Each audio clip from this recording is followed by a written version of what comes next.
Et si c'était possible de passer d'un état de léthargie, un état où on sait pertinemment que tout ce qu'on fait c'est mal, un état d'auto-sabotage, un état de divertissement, de distraction par rapport à notre sens de la vie, à un état de puissance, d'énergie, de conquérance. Tout ça en 90 secondes. Hier, il y a ma copine qui me parlait, et en gros, en ce moment, elle est en train d'appliquer à des universités aux États-Unis. Elle est en train de demander les meilleures universités. Elle est en train de demander Yale, elle est en train de demander Stanford, Harvard, tout ça. Toutes ces grandes universités pour faire un PhD, un doctorat. Et les applications, du coup, pour donner son formulaire appliqué, ça finit dans 2 jours. Et ça fait 2 semaines, en fait, quand on a pris la décision qu'on voulait aller aux US, donc ça fait 2 semaines qu'elle se déterre pour appliquer à ces universités-là. Il faut envoyer des mails, il faut avoir des contacts, il faut faire des lettres de motivation, il faut faire des CV et tout ça. Il faut avoir énormément d'informations, il faut beaucoup travailler pour en faire toutes ces lettres, avoir toutes ces informations, tout ce package pour ces universités-là. Du coup, ça fait 2 semaines qu'elle est super stressée. Et donc, elle dort pas très bien. Et surtout, au moment de s'endormir, c'est très difficile. Et hier, on en parlait, on allait se coucher et tout. Et elle me disait, en fait, je me sens pas bien. Je sais que là, je suis très fatigué, mais quand je vais me mettre dans le lit, je vais tellement penser à tout ça, je vais être stressé, je vais pas réussir à m'endormir. Et du coup, j'ai juste regardé, je lui ai dit, bah arrête. T'es stressé, arrête. Et c'est vrai que ça paraît con comme ça, mais bon, on connaît le fameux truc, arrête, t'as peur, arrête, t'es stressé, arrête. Mais vraiment. Sauf que comment on arrête? Et donc hier, je lui ai fait un truc que je faisais d'habitude avec un projet Claude que j'ai, qui est un projet que j'ai appelé visualisation. Et du coup, on va en reparler. Et du coup, je lui ai fait ça, et ça a plutôt bien marché, ça l'a détendu et tout ça. Bon, après, il y a des gens qui sont arrivés, ça a changé l'ambiance, mais c'était vraiment une première graine dans mon esprit. Et ce matin, je me réveille, pourtant 8 heures de sommeil, très bien et tout, et je redoutais le réveil, et je me réveille, je suis éclaté. Éclaté. Je me lève quand même, etc. On est dimanche d'ailleurs. Au passage. Et donc je me réveille et je me dis, bon, ouais, j'ai pas du tout envie d'aller bosser. Vraiment pas. Et j'arrive au bureau et tout ça, tout se passe bien, la matinée se passe bien et tout ça. Et je me mets devant mon ordi et là, j'ai qu'une envie, c'est de démarrer YouTube. J'ai qu'une envie, c'est d'aller voir les actualités IA sur Twitter. J'ai qu'une envie, c'est de faire de la merde. Et ça me rend ouf en fait. Et de façon habituelle, j'aurais cédé, je serais allé sur YouTube, j'aurais un petit peu niqué ma matinée, donc niqué ma journée. Parce que c'est le chemin habituel en fait. Et là du coup ça m'a fait repenser à hier soir et je me suis dit bah t'es fatigué, arrête. Pourquoi ça s'appliquerait pas à moi? Et donc j'ai refait cet exercice là, j'ai écrit un petit peu dans mon carnet et donc j'ai pensé un petit peu à ce que j'ai fait un petit schéma où en gros j'explique que, je sais pas si c'est compréhensible, mais en gros là c'est la partie soleil où en gros t'as de l'énergie, donc ça c'est vraiment quand je dors très bien, j'ai beaucoup d'énergie et donc je suis hyper focus, là on voit pas mais c'est un œil. Ici, c'est un œil vers une étoile. Donc ça, c'est le focus, c'est le travail.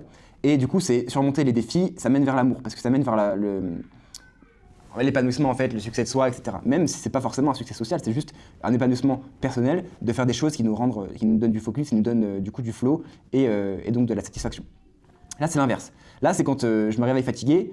Hop, qu'est-ce qui se passe? Plein de distractions, plein de choses qui donnent envie. J'ai fait un peu des distractions, des cerises, comme un peu des plaisirs qu'on pourrait avoir envie, mais finalement c'est de la merde, on n'en a pas envie, sauf que quand tu es fatigué, la volonté disparaît.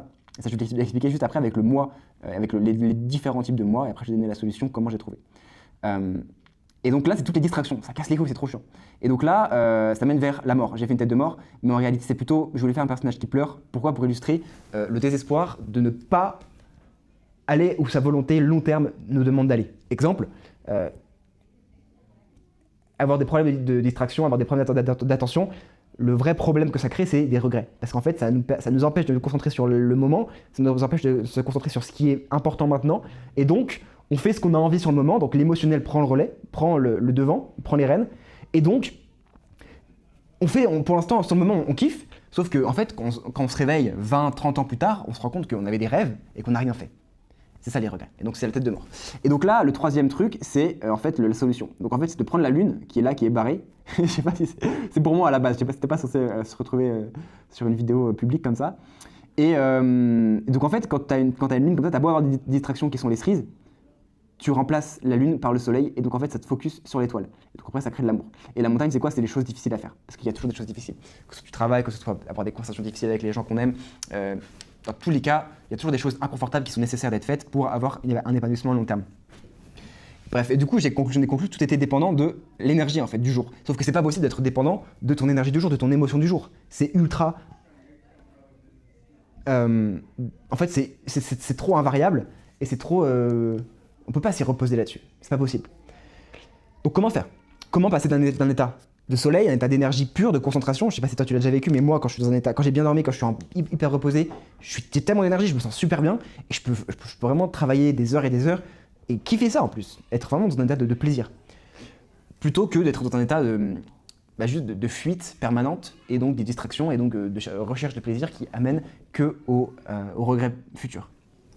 Comment faire? Eh bien j'ai fait ça en 3 étapes. En fait, tout ça, c'est une question d'émotion. Et ça, justement, ça fait écho à ce que je lisais hier soir de Robert Greene. Je lis actuellement Les lois de la nature humaine de Robert Greene. Et le premier chapitre, c'est sur l'irrationalité. Et en gros, il dit qu'on a 2 nous. On a le nous, du coup, le soi émotionnel, le soi primitif, et le soi rationnel, le soi qui pense à l'avenir. Et le truc, c'est que le soi primitif, le soi émotionnel, il est beaucoup plus puissant que le soi rationnel. On peut s'imaginer que le soi rationnel, comme il imagine des plans, comme il est intelligent, il est forcément plus fort. En fait, non, c'est l'inverse. Il est hyper faible. Et alors que le soi primitif, il est surpuissant. Et c'est pour ça que des fois, on sait qu'on n'a pas envie de manger ce truc de sucre, on sait qu'on n'a pas envie de faire telle action, on sait qu'on n'a pas envie de s'énerver contre X personnes, mais on le fait quand même, c'est plus fort que soi, parce qu'en fait, le soi émotionnel, il est surpuissant. Alors que le soi rationnel, il est là, mais de temps en temps, en fait. Et en fait, c'est lui qui a toujours la main. Enfin, c'est toujours qui a le plus de puissance. Et il prend l'analogie d'un cavalier, quelqu'un qui dirige un cheval. Le cheval, c'est l'émotion, donc il a la puissance, il est très fort, il met de l'énergie, il va vraiment à fond dans les choses, mais en fait, il peut aller à droite à gauche, il n'a aucune détermination. Alors que le cavalier, lui, c'est le soi intelligent, c'est le soi rationnel, c'est le soi qui décide où on va. Le truc, c'est que le cavalier, il a juste des rênes, il est intelligent, il sait diriger, mais en fait, il suffit que le soi émotionnel, il en fasse à sa tête, et en fait, le cavalier, il peut rien faire. C'est vraiment une très bonne analogie, je trouve. Et du coup, quand on est fatigué, quand on a mal dormi, quand on a même des problèmes personnels, quand on a du stress, forcément, c'est le moi émotionnel qui prend le devant. En fait, on peut rien faire. Et le problème c'est qu'il dirige notre vie et il va nous emmener vers des distractions, vers du plaisir, vers des choses qu'on ne peut pas faire, des problèmes sociaux, etc. Alors que c'est exactement ce qu'on ne veut pas faire. On peut changer ça. Je viens de le faire à l'instant parce que ce matin, j'avais pas du tout envie de travailler, on est dimanche, j'avais pas du tout envie de filmer cette vidéo. C'est un effort pour moi de devoir improviser face caméra sur un sujet aléatoire. J'avais pas envie de faire ça, ok? Sauf que je me suis dit que fallait que je le fasse, c'était bon pour moi. Donc j'ai réussi à passer de cet état émotionnel, de cet état irrationnel à un état rationnel. Comment j'ai fait?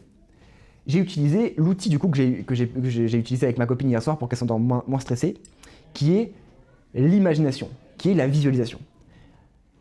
On pourrait l'appeler la méditation, mais j'aime pas parce que ce mot est trop connoté, on aime trop dire ouais, méditation, méditation. Et du coup, il y a trop de mauvaises associations avec ce mot-là, alors que c'est un mot formidable. Moi, je préfère le mot visualisation parce qu'il y a un concept que j'adore dans le travail de la mémoire, quand on s'intéresse à comment mieux mémoriser les choses. C'était un livre qui s'appelait Danser avec Einstein ou un truc comme ça, où en gros, il parle de la puissance du cerveau et la puissance de la mémorisation du cerveau. Et en gros, il expliquait, et c'est quelque chose qui m'a vraiment marqué, que ceux qui mémorisent le mieux, c'est ceux qui sont les plus créatifs. Pourquoi? Parce que mémoriser, c'est juste une question d'association. Exemple, les mecs qui mémorisent, des dates par exemple, ils peuvent mémoriser une image précise, associée à des numéros précis, associés à leurs pièces dans leur salon. En fait, ils font des associations d'images avec des scénarios, des histoires, c'est ce qui fonctionne bien avec le cerveau humain. Et il disait, pour être ultra fort en mémorisation, il faut juste être ultra créatif.